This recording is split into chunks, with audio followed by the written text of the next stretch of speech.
Уважаеми дами и господа, жители и гости на град Айтос. За 49-ти път парк Славеева река ни посреща с песента на славиите. За пореден път той дава своята заявка за участие в най-старите празници на фолклорното изкуство в целия регион. Добре дошли на всички вас на 49-тото издание на националните фолклорни празници Славееви нощи Айтос 2017. Ние, българите, тачим народните традиции. Уважаваме и почитаме и носим в сърцата си като най-ценна реликва националната си гордост. Неизменна част от тази гордост са нашите национални символи, химна на Република България и българския трибагреник. Затова и днес, когато откриваме 49-те фолклорни празници Славееви нощи тук, в парк Славеева река, ще прозвучи българския химн и ще бъде издигнато националното знаме. За 49-ти път ще бъде издигнат и флага на празниците, съпроводен от красивата песен на славиите.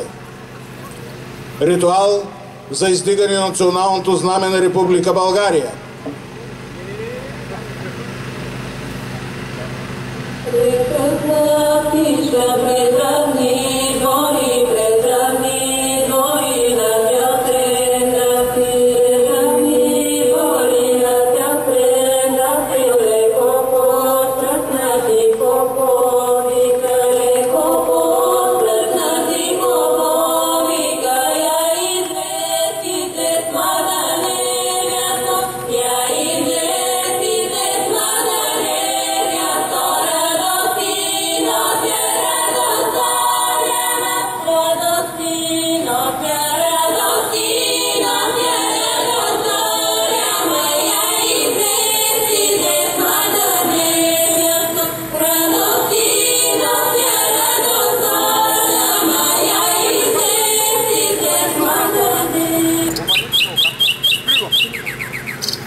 Закачай знамето.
Ритуал по издигане знамето на 49-те традиционни фолклорни празници Славееви нощи Айтос 2017.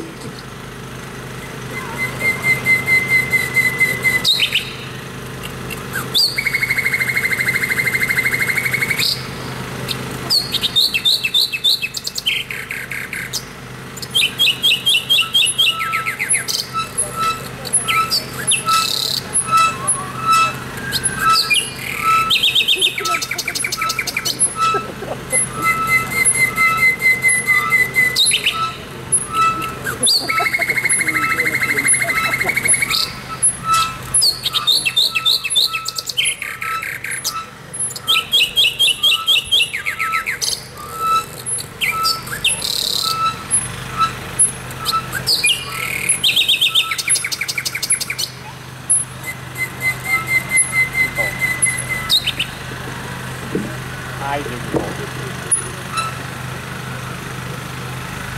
Качвайте се горе.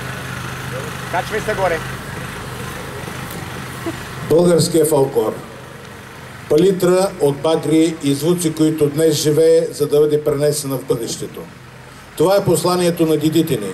Силата, събрана във времето, пороите от чувства, движения и багри, които помитат всичко по пътя си.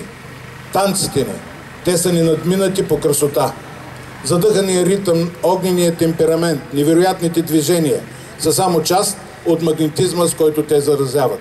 И днес тази сцена оживява от кръшните танци на нашите деца. Децата на Айтос.